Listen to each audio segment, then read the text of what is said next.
सबसे पहले तो फैसल साहब मैं आपसे गुफ्तगू का आगाज़ करूंगा। ये आज आपकी मुलाकात भी हो गई, शाह महमूद साहब की मुलाकात भी हो गई, फवाद चौधरी साहब की मुलाकात भी हो गई, सीएम केपी की मुलाकात क्यों नहीं हो सकी? गंडापुर साहब 5 नंबर गेट से वापस चल दिए। सर उसकी वजह हमारी मुलाकात तो नहीं, हम तो ट्रायल में इकट्ठे, जॉइंट ट्रायल है ना जो एटीसी में आज आर्य बाजार का एक पर्चा है उसका जेल ट्रायल होता है। तो शाह महमूद साहब, फवाद साहब, शेख रशीद साहब सही, समेत जो है काफी ज्यादा जो हमारे लीडरान है, ठीक है, वो सारे जो है वो पे, क्योंकि वो जेल में इकट्ठे होते हैं। हम तो मुलाकाती तो नहीं है ना जावेद साहब, हम तो क्योंकि बतौर वकील जो है ठीक। वो वहाँ पे हाजिर होते हैं, तो उसको हमारी तो मुलाकाती का जो है वो नहीं होता। तो ठीक, जेल ट्रायल के अंदर मुलाकात खान साहब के साथ रेगुलर तो मेरा होती ये है। तासुर फिर दुरुस्त है कि ये सिविल नाफरमानी की तहरीक जो है 1 हफ्ते के लिए मौखर होगी और वजह मुज़ाकरात की कहानी को देखना है। सर उसमें जो है वो अपना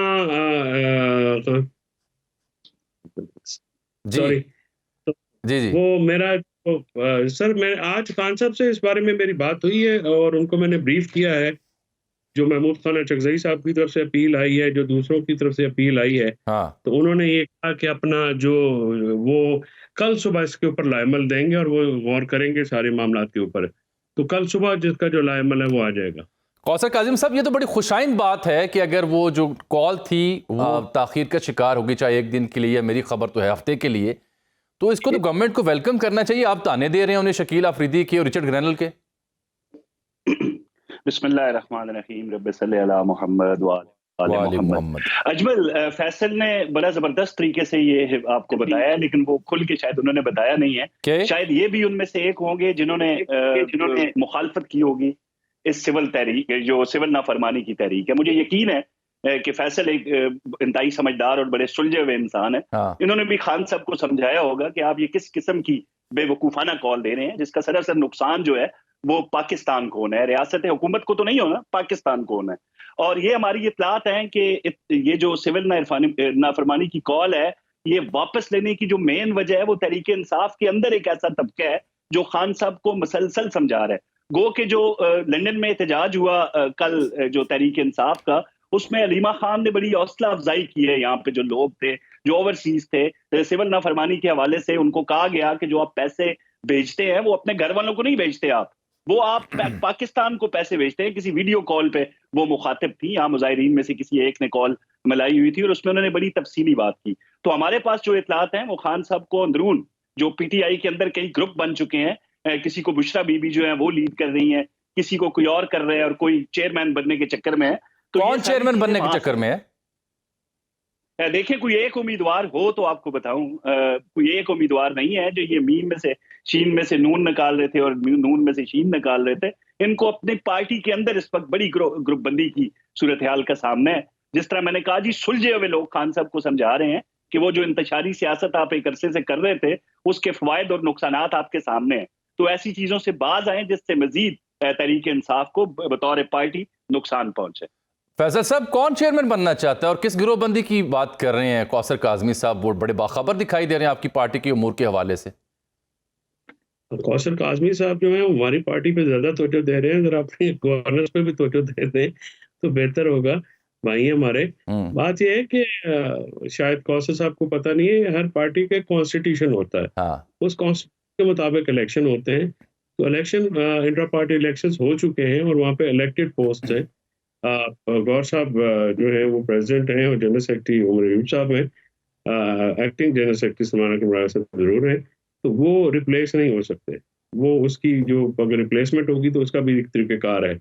तो बाकी ये जो ऐसी बातें जो की जाती हैं, तहरीक इंसाफ में जो सारा एक मैग्नेट है ना जी, हाँ, जो पिवट है इमरान खान है। तो इमरान खान जो है वो किसी को कुछ भी बात या उसके ऊपर अपनी एतमाद का इजहार करते हैं तो वो ही मामला होता है। गौर खान साहब की आज भी मेरी बात हुई है और उन्होंने बड़ी क्लैरिटी के साथ खान साहब ने मुझे ये कहा कि वो अखबारी खबरों पे वो उस दिन बल्कि सवाल भी ये हुआ था, मुझे याद है, बिकॉज आई वाज देयर। तो उन्होंने कहा कि मैं अदम एतमाद नहीं कर रहा, लेकिन जो गुडी चल रहा है हाँ, पार्लियामेंट में, हमारे है, हमारे रैंक एंड फाइल में देखिए गम और गुस्सा है। हाँ, आपने कल देखा वहां पे पेशावर में इतने बड़े इज्तिमा में लोग जो हैं वो आए और लोगों ने अपनी पूरी शमूलियत की, लवाहकीन भी आए शहदा के और जख्मी लोग भी आए, तो वहाँ पे गम और गुस्सा है। तो वो तो इसका इमरान मतलब खान ये साहब फैसल साहब, ये इसका मतलब ये ना कि जो दस्तयाब क़यादत है उसके किरदार से, चाहे पार्लिमानी किरदार हो या अवामी किरदार हो, उससे बज़ाहिर खान साहब मुतमिन नहीं है।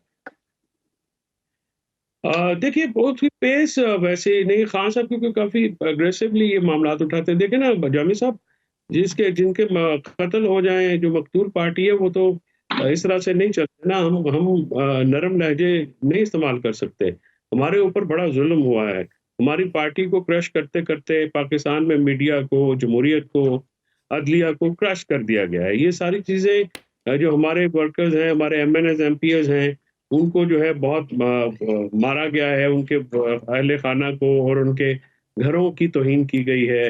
उनके घरों को नुकसान पहुँचाया गया है। बहुत सारे रहनुमा पंजाब में अपने-अपने घरों से 6-6, 8-8, 10-10 महीने हो गए हैं, बल्कि 2-2 साल हो गए, वो वापस नहीं जा सके। तो एक मुसलसल रियासती जबर तो है।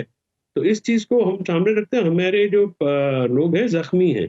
तो ज़ख्मी जो लोग होते हैं उनके लहजे मैं इससे बिल्कुल ठीक कह रहा हूं। मैं इससे पहले काज़मी साहब की जानिब जाऊं, वो जो बार बार आपकी तरफ इशारा कर रहे थे, क्या आपने भी उन्हें मशवरा दिया था कि वो सिविल नाफरमानी की तहरीक अभी थोड़ा इल्तवा उसमें कर लें, मौखर कर दें?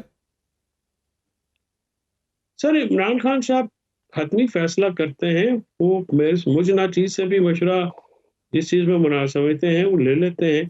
तो मैं अपने तई बात करता हूँ। सिविल नाफरमानी की जो तहरीक है वो हमारे पास ऑप्शन क्या बचा है सिविल डिसोबीडियंस के अलावा? देखिए हमारे, जैसा मैंने आपसे कहा कि पहले पार्टी से निशान छीना गया, फिर पार्टी इलेक्शन जीती। इमरान खान जेल से बैठ के उन्होंने इलेक्शन जीत लिया। फिर आपने फॉर्म 47 ले आए। फिर उसके बाद ट्रिब्यूनल्स को जाके इफेक्ट कर दिया, जो कि वहाँ पे फैसले करने वाले थे। उनकी वर्किंग को फैज़ ईसा ने साजिश के ज़रिए इलेक्शन कमीशन के ज़रिए रोका। और ये सारे मामलात, आप एक माइनॉरिटी गवर्नमेंट जो है वो हमारे पे इम्पोज़ की गई है कौम के ऊपर, जिसकी वजह से जो है पॉलिटिकल इंस्टेबिलिटी है। और ये पॉलिटिकल इंस्टेबिलिटी और जो फ़ियर फैक्टर है उसके ऊपर गवर्न कर रहे हैं। इसीलिए आपने देखा है अजमल कि ये उसको रिड्यूस नहीं होने देते और ये फ़ियर फैक्टर को कंटिन्यू करना चाहते हैं, क्योंकि ये बेनिफिशरीज़ हैं इस कियोस्क के। ये कियोस्क जो है इनको बेनिफिट कर रहा है। और ये जब भी मुज़ाकरात की बात होती है तो एक प्रॉब्लम ये आ जाता है कि हुकूमत हर काम वो करती है जिससे सबोटाज हो। फॉर एग्ज़ाम्पल जिस दिन ये मुज़ाकराती कमेटी बनी, उमर अयूब और अहमद चड्ढा और राजब शहारत और 2 जो लड़के हमारे पीटीआई के हैं, उनको पार पकड़ के बिठा दिया गया। रात उनके पास ज़मानतें भी थी और सुबह कोर्ट ने बड़ी सरज़निश की, बड़ा स्नब करके पुलिस को जो है वो उन्होंने उनको रिलीज़ किया। ये अहम नुकता आप उठा रहे हैं। आप समझते हैं कि मुज़ाकरात के नाम पे जब भी संजीदगी होगी, पहले तो आप ही नहीं मानते थे, अब आप माने हैं, तो आप समझ रहे हैं कि ये इस क्यास के बेनिफिशरी हैं। ऑब्वियसली बज़ाहिर नज़र भी आता है क्यास रहेगा आपकी और कहीं और खटपट रहेगी तो फ़ायदा ही नहीं होगा। कौसर काज़मी साहब, ये तो हौसलामंद बात थी कि मुज़ाकरात के लिए बिलाखिर वो तैयार हुए। मानते ही नहीं थे पहले तो वो आपसे बात करने के लिए, अब आप भाग रहे हैं, आप क्यास पैदा कर रहे हैं, उसको संजीदगी से नहीं ले रहे। ये क्या बात हुई? ये तो सियासी रवैया नहीं है। देखें अजमल, मेरे भाई फैसल ने कहा कि ये आखिरी कार्ड, यानी कि आखिरी कार्ड ही मैं कहूंगा कि ये जो सिविल नाफरमानी, तो उससे पहले भी वो सारे कार्ड्स खेल चुके हैं। उन तमाम कार्ड्स में नाकामी के बाद, रियासत को ललकारने के बाद, एक किस्म की बगावत बर्पा करने के बाद, जिसमें लॉ इन्फोर्समेंट एजेंसीज के लोग शहीद हुए, इन्होंने जो दावे किए वो 12 अफराद पे वो आए, लेकिन अभी तक उसकी FIR नहीं हो सकी। फिर BBC की एक रिपोर्ट पे इन्हिसार करके अपने झूठ को सच साबित करने की कोशिश की गई कि देखें जी, जो फॉरेन मीडिया है